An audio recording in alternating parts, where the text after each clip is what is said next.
আসসালামু আলাইকুম। নতুন একটা রেসিপিতে সবাইকে স্বাগতম। আশা করি সবাই ভালো আছেন। আমিও ভালো আছি আলহামদুলিল্লাহ। আজকে লাউ ভাজার একটা রেসিপি তৈরি করে দেখাবো একটু অন্যরকমভাবে। এখানে আমি এরকম সাইজের একটা লাউ নিয়ে নিয়েছি। এই লাউটার অর্ধেক আমি ব্যবহার করব।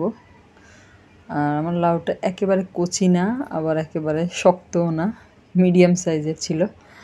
লাউটাকে আমি অর্ধেক লাউ আমি এরকম কুচি করে কেটে নিয়েছি, আর সাথে বড় সাইজের একটা আলু, তাও এরকম কুচি করে কেটে নিয়েছি। দেখিয়ে দিলাম আপনাদেরকে কেমন কুচি করেছি। ভালো মতো ধুয়ে পরিষ্কার করে নিয়েছি আমি। চুলায় একটা প্যান বসিয়ে দিব। প্যানটা গরম হলে এখানে আমি অ্যাড করে দিব 5 টেবিল চামচের মতো সয়াবিন তেল। আর তেলের পরিমাণটা একটু এখানে বেশি দিতে হবে, যেহেতু ভাজার মধ্যে তেলটা একটু বেশি দিলে খেতে ভালো লাগে। আর এখানে আমি তেলের মধ্যে প্রথমে দিয়ে দিলাম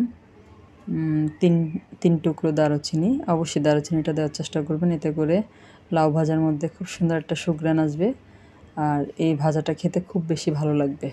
আর এখানে বড় সাইজের 2টা পেঁয়াজ আমি এরকম কুচি করে নিয়েছি। পেঁয়াজটা দিয়ে দিলাম,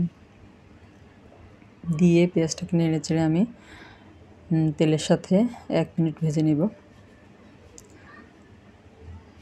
আর ভিডিওটা দেখতে দেখতে যারা এই পর্যন্ত এসেছেন, এখন একটা লাইক দিতে ভুলে গেছেন, তারা একটা লাইক দিয়ে পুরো ভিডিওটা জুড়ে আমার সাথে থাকবেন, অনুরোধ রইল।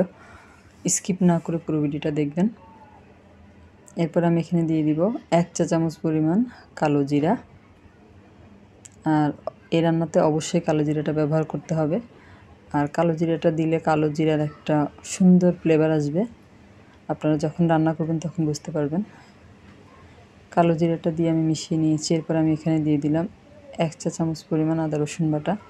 আর এই রান্নাতে কিন্তু মশলার পরিমাণটা একেবারে কম ব্যবহার করা হবে। কম মশলায় এই রান্নাটা খেতে অনেক বেশি ভালো লাগবে। আর এখানে আমি 1/2 চা চামচ পরিমাণ হলুদের গুঁড়া দিয়ে দিয়েছি। আর ঝালের জন্য এখানে দিব আমি মরিচের গুঁড়া, তাও একেবারে কম। লাউ ভাজাটার মধ্যে, লাউ ভাজা বা রান্না যেটাই করি না কেন, ঝালের পরিমাণটা কম দিতে হয়। বেশি ঝাল দিলে কিন্তু লাউ ভালো লাগে না খেতে। এখানে আমি 1 চা চামচ থেকে সামান্য কম মরিচের গুঁড়া অ্যাড করেছি। আপনারা চাইলে শুধু কাঁচামরিচটা দিয়েও রান্নাটা করে নিতে পারেন। এরপরে আমি এখানে সেই আগে থেকে ধুয়ে রাখা আলু এবং লাউ কুচিটা দিয়ে দিব পুরোটাই।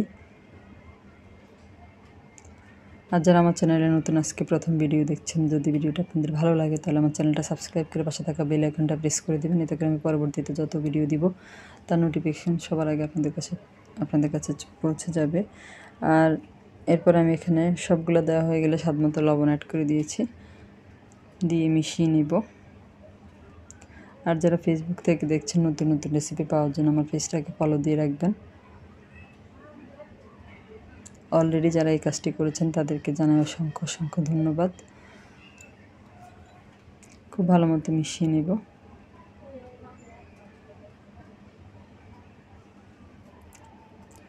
আর এই পর্যায়ে দিয়ে দেব টমেটো পেস্ট। চাইলে এখানে আস্ত টমেটোটা ব্যবহার করতে পারেন।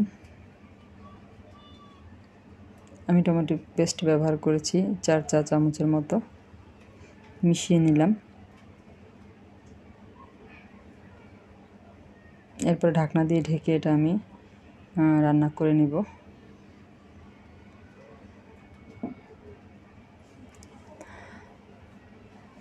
5 থেকে 6 মিনিটের মতো।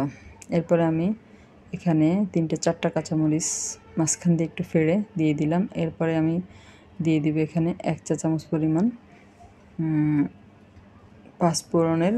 পাঁচফোড়নের গুঁড়া।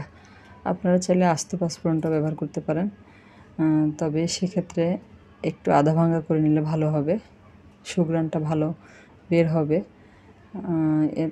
পাঁচফোড়নের গুঁড়াটা আমি মিশিয়ে নিয়েছি। এরপরে আমি এখানে রাঁধুনি স্বাদ মিশালি যেই মশলাটা পাওয়া যায় 5 টাকা করে, ওইখান থেকে 1 চা চামচ পরিমাণ এখানে দিয়ে দিয়েছি।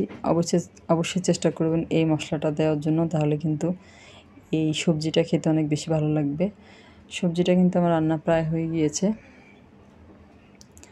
আর এটা কিন্তু ভাত, রুটি, পরোটার সাথে খেতে অনেক বেশি ভালো লাগে। লাউ এবং আলু আমার সেদ্ধ হয়ে গিয়েছে। আমি তারপর আরেকটু ঢাকনা দিয়ে ঢেকে মিডিয়াম আঁচে আরও 2 থেকে 3 মিনিট রান্না করে নিব। এই যে তেলটা উপরে উঠে এসেছে, রান্নাটা কিন্তু আমার হয়ে গিয়েছে। চুলাটা আমি বন্ধ করে দিয়েছি, সার্ভ করে আপনাদেরকে দেখালাম। এই যে রেসিপিটা আপনাদের কাছে কেমন লাগলো কমেন্ট করে জানাবেন। সবাই অনেক বেশি ভালো থাকবেন। আজ এ পর্যন্তই। আল্লাহ হাফেজ।